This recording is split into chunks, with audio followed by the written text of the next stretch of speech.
कोई कॉमेडी हो रही है तो वो फिर बैक हो जाते हैं। जी ओके, आपका कोई सवाल नलिनी?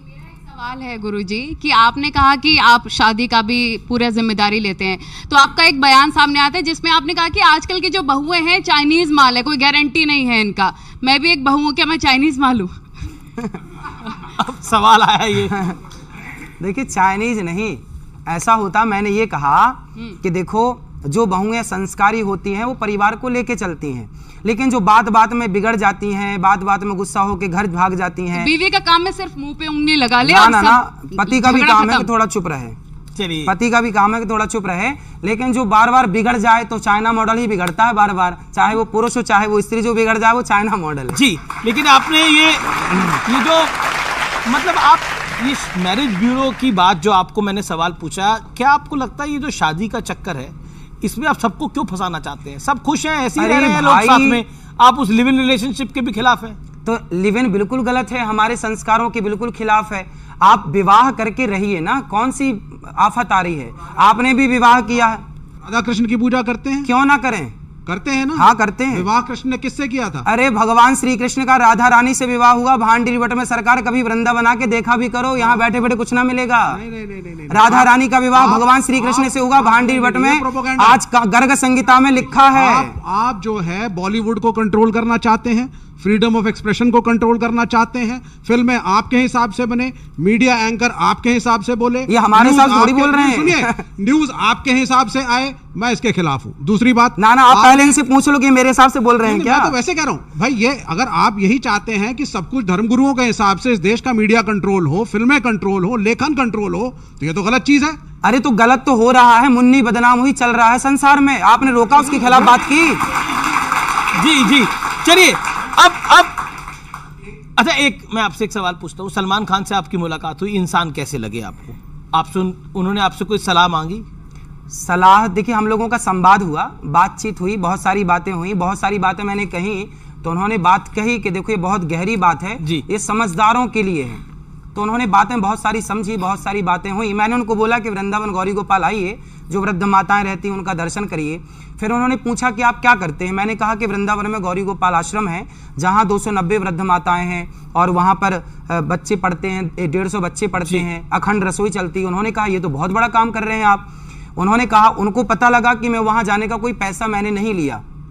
वहाँ मुझे बुलाया 2 घंटे के लिए बिग बॉस में, तो उन्हें पता लगा कि मैंने कोई पैसा नहीं लिया। तो उन्होंने खुद कहा कि आप जब इतनी सेवा करते हैं तो आपको पैसा लेना चाहिए। मैंने कहा मैं पैसे के लिए नहीं, आपके प्रेम के लिए आया हूं, और फिर कभी आप वृंदावन आएंगे तो आपको दर्शन कराएंगे। तो उन्होंने खुद कहा कि आप जो पैसा लेंगे, बोले आप कहीं भी जाया करिए तो पैसा लिया करिए, बोले न्यूज चैनल में भी जाया करिए तो पैसा लिया करिए ताकि माताओं की सेवा हो सके। तो उन्होंने बोला कि पैसा लिया करो। सोचिए, और उस व्यक्ति ने कहा कि आप पैसा लिया करिए, जबकि यदि मैं लिया होता तो उन्होंने कैसे क्यों बोला? तो पैसा की बात ये नहीं तो उसका भी जवाब होगा कि जिसमें बोला जा रहा है कि पैसे आपने लिए थे, आपने बोला आपने पैसे बिल्कुल नहीं लिए, बिल्कुल नहीं लिए थे पैसे। लेकिन एक आप पे आरोप है कि आप माफी वीर हैं, हर चीज के लिए आप माफी मांग लेते हैं। रियलिटी शो में शामिल हुए तो उसके लिए भी आपको माफी मांगनी पड़ी। भाई हमारे भारत के संस्कार क्या, जरा हाथ बढ़ाइए अपना इस तरफ, एक हाथ, ये सॉरी, हमारे यहाँ जरा टच भी हो जाए ना जरा किसी को, तो हम लोग क्या बोलते हैं? सॉरी। तो हम बचपन में जब देखते ना शक्तिमान, तो उसमें शक्तिमान क्या सिखाता था? सॉरी शक्तिमान। तो जरा कुछ हो जाए, जरा आपको कोई बात बुरी लगे, जरा कुछ दिक्कत हो तो सॉरी, आप खुश रहें बस। लेकिन आप एक ज्ञानी व्यक्ति हैं, आपको बार बार ऐसे, मैं ज्ञानी नहीं हूं, मैं आप सबका दास हूं। पर आप विवाद में फंस जाते हैं और फिर आपको माफी मांगनी पड़ जाती है। कोई बात, देखिए हम स्टूडेंट हैं, हम विद्यार्थी हैं, हमारे यहाँ शास्त्र इतने अथाह हैं, ज्ञान इतना है कि सारी जिंदगी पढ़ते रहो, कोई ये नहीं कह सकता कि मैं ज्ञानी हूं। आपने ये जो भगवान कृष्ण और भोलेनाथ का रिश्ते की बात करी, इस पर आप कुछ कहना चाहते हैं? इस पे देखिए, वो तो विवाद यूं ही लोग खड़ा कर देते हैं, कोई वीडियो तो कोई एविडेंस किसी के पास है नहीं, कुछ भी, बस विवाद करना है। हमने कुछ बोला विवाद करना है तो लोग बात कर देते हैं। कोई आप कह रहे कि ऐसा कुछ हुआ ही नहीं, कुछ एविडेंस ही नहीं किसी के पास। जी, लेकिन अगला आरोप आप पर यह है कि राजनीति में जातिगत जनगणना की बात बहुत हो रही है, आप इससे सहमत हैं, असहमत हैं? नहीं, मैं सहमत बिल्कुल नहीं हूं। क्यों? भाई ये बताइए, क्या हमारे मुसलमान भाइयों में सिया सुन्नी की जाति गणना होती है? तो फिर हिंदुओं में ब्राह्मणों की, क्षत्रियों की जाति जनगणना क्यों हो? आप सीधा ये करो ना कि भारत में हिंदू कितने हैं, मुस्लिम कितने हैं, सिख कितने हैं, ईसाई कितने हैं, यहूदी कितने हैं, पारसी कितने हैं, ये बात हो। ब्राह्मण, क्षत्रिय, यादव, जाट कितने हैं, ये क्यों जनगणना हो? भाई हिंदू कितने हैं ये जान लो, जातियों में विभाग मत करो वरना लड़ जाएगा।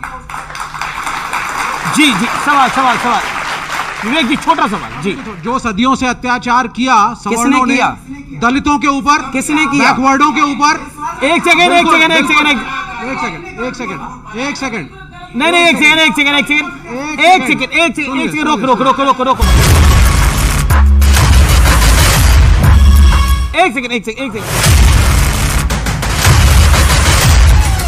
मेरा निवेदन ही है, वो सवाल पूछ रहे हैं महाराज जी से, तो महाराज जी जवाब दे देंगे आप। नहीं, एक सेकंड, आपको मौका दे रहा हूं, आपको इसके बाद मौका दूंगा मैं। देखिए, मेरा ये प्रश्न है महाराज जी, मैं कोई व्यक्तिगत आपके खिलाफ नहीं हूं, आप बहुत अच्छे व्यक्ति हैं, बहुत अच्छा बोल रहे हैं और मैं पहले भी आपसे चर्चा कर चुका हूं, लेकिन हमें अपने इतिहास को बदलना होगा अगर उसमें गलतियां हैं जिससे भारत आगे बढ़ सके, और वो तब बदले। सुनिए, इतिहास को बदलने की बात कर रहे हैं? इसके इतिहास को बदल रहा हूं। मंदिरों में दलितों की एंट्री नहीं होती थी, सब जगह बिहारी जी में सुनिए, कोई मना नहीं। स्वामी विवेकानंद ने कहा है कि मुझे दुख है कि हिंदू धर्म इस पे जाके बॉयल डाउन कर चुका है, क्या खाओ क्या ना खाओ और किसको छुओ किसको ना छुओ।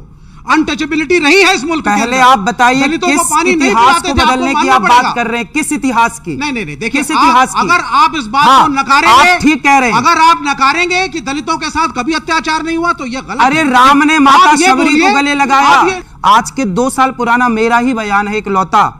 मैंने एक बड़े मंच से कहा और अपने हर मंच से हर बार कहता हूं, हर कथा में यह बात कहता हूं कि हमारे यहां ब्राह्मण, क्षत्रिय, वैश्य और शूद्र, हम चारों एक पिता की संतान हैं। हमारे यहां भगवान नारायण के मुख से ब्राह्मणों से मुखमासीद बाहु राजन्यः कृतः ऊरु तदस्य जदवैश्यः पदभ्यांग शूद्रो अजायत। भगवान नारायण, श्रीमन नारायण के मुख से ब्राह्मण, भुजाओं से क्षत्रिय, जंघाओं से वैश्य और चरणों से शूद्र। जब एक पिता की संतान है तो फिर हमारे यहां छुआछूत कभी था ही नहीं। अंग्रेजों ने, मुगलों ने ये फूट डालो शासन करो की नीति भेजी है और ये डाली है, हमारे यहाँ नहीं था। जी, यदि हमारे यहाँ छुआछूत होता तो भगवान राम शबरी के घर ना जाते और भगवान राम निषाद राज को गले ना लगाते। आपका एक वीडियो वायरल है जिसमें आप कहते हैं क्षत्रिय, ब्राह्मण, वैश्य, शूद्र ये सब ये भाई हैं, लेकिन हमने तो यही सुना है हिंदू, मुस्लिम, सिख, ईसाई भाई हैं। भाई कौन हो सकता है? आप गाय को माता मानते हैं, मैं गाय को माता मानता हूं, तो हम दोनों भाई हो सकते हैं। मैं गाय को माता मानूं और आप गाय को काट के खा जाएं, फिर हम और आप भाई नहीं हो सकते। ये भाई नहीं हो सकता ना। मैं भारत को माता कहूं और आप भारत माता को भारत माता ना कहें तो हम आप कैसे भाई हो सकते हैं? मैं गंगा को माता कहूं और आप गंगा को माता ना माने, हम और आप कैसे भाई हो सकते हैं? भाई वही हो सकता है जो गाय गंगा को